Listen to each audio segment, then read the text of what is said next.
Good day, everyone. I am Kisha Elaine Espina, and in this presentation, we will delve into the systemic discrimination faced by Filipino women in the fourth and sixth areas of concern outlined in the Beijing Platform for Action. The Beijing Platform for Action, a transformative document adopted in 1995, identifies 12 critical areas of concern that impact the lives of women globally. This platform has sparked a global movement among agencies and organizations to uplift the status of women and advance gender equality. In our discussion today, we will spotlight how these critical areas of concern translate into the lived experiences of women in various sectors in the Philippines. The development emphasis of the Beijing platform serve as a catalyst for change, inspiring initiatives aimed at enhancing the well-being of women worldwide. One pivotal area we will examine is women's health. Women's health encompasses various dimensions, including access to healthcare, emotional well-being, and social welfare. While there have been advancements in maternal health globally, challenges persist, particularly in the context of pregnancy and childbirth for women aged 15 to 29.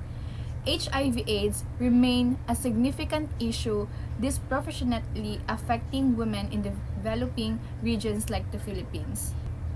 Disturbingly, maternal mortality rates, teenage pregnancies, and HIV/AIDS cases are on the rise in the Philippines, posing grave challenges to women's health. Women in the country have a life expectancy of 72 years compared to 68 for men. Obesity rates are escalating, with women bearing the brunt of this health crisis. The Philippine healthcare system grapples with obstacles such as limited access, shortage of healthcare professionals, and inadequate funding, impeding women's access to critical services. Furthermore, women seeking abortion services often encounter stigma, jeopardizing their health and well-being. The prevalence of teenage pregnancies is a pressing concern with 70,755 minor-led families recorded in 2020. Infants born into teenage mothers face heightened mortality rates, contributing significantly to maternal deaths. Root causes of teenage pregnancies including a lack of comprehensive sex education, limited access to contraceptives, and high dropout rates among young girls, underscores the urgent needs for intervention. In response to these challenges, the Reproductive Health Act of 2012, RA 10354, was passed to ensure access to family planning and reproductive health services. However, the law mandates parental consent for minors seeking these services unless they are already parents or have experienced a miscarriage. Good day, everyone. My name is Pampero Sanama, and I will continue the discussion. Okay, so on this slide, we have violence against women. We all know that violence against women is a global pandemic affecting millions. It encompasses a range of harmful acts from physical and sexual assault to psychological abuse and economic coercion. This violence is rooted in gender inequality and power imbalances, and its devastating consequences impact individuals, families, and communities worldwide. So, first we have global impact. 1 in 3 women experiences violence. In prevalence of rape, there's 1 in 5 women has experienced attempted or actual rape. Then we also have impact on young girls. 50% of victims are girls under 16 years old. Forced sexual encounters. We have 30% of women's first sexual encounters are forced or non consensual. And we have culturally specific violence.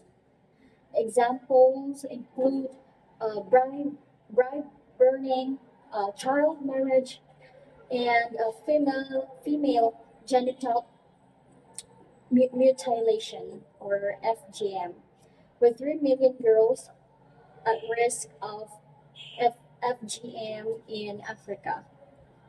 We also have human trafficking. Women make up 80% of human trafficking victims. So this serves as a visual reminder of the severity and complexity of violence against women. It highlights the need for awareness, prevention, and support for victims. Women and armed conflict. These are the highlights of the disproportionate impact of armed conflict of women. It points out how women are underrepresented in peace negotiations and peacemaking efforts, with only 9% participating in peace negotiations and 3% serving as UN peacemakers from 1902 to 2011. This limited involvement underscores the lack of female voices in shaping peace processes. It also emphasizes the specific vulnerabilities women face in conflict zones. So we have gender-based violence, where women are often targeted with sexual violence as weapon of war. Forced labor and trafficking. Occupied communities see women forced into domestic servitude, prostitution, and human trafficking. Displacement and vulnerability.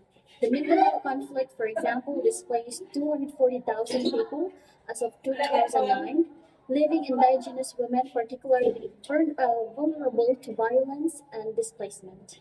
And additional challenges, other issues like poor evacuation conditions, forced recruitment, killings, abductions, trauma, and hostage taking further exacerbate women's suffering in conflict. So this serves as a reminder of the need to include women in peace building efforts and address their specific needs and challenges in conflict zones. And lastly, in conclusion, the ongoing challenges faced by Filipino women, emphasizing the need for comprehensive solutions. So here are the key issues. Again, first we have discrimination, where Filipino women face significant discrimination in healthcare, violence, and the impact of armed conflicts.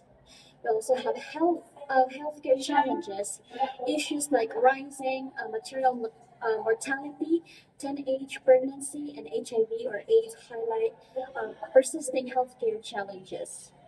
Also have violence and exploitation. Violence against women remains pervasive, with alarming rates of non-consensual encounters and human trafficking. Conflict zones. In conflict zones, women suffer gender specific victimization and underrepresentation in peace efforts.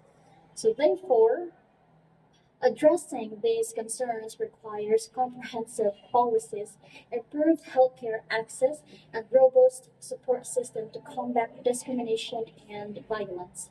It underscores the need to focus action and systematic change to improve the lives of Filipino women and ensure their rights and well-being. Thank you.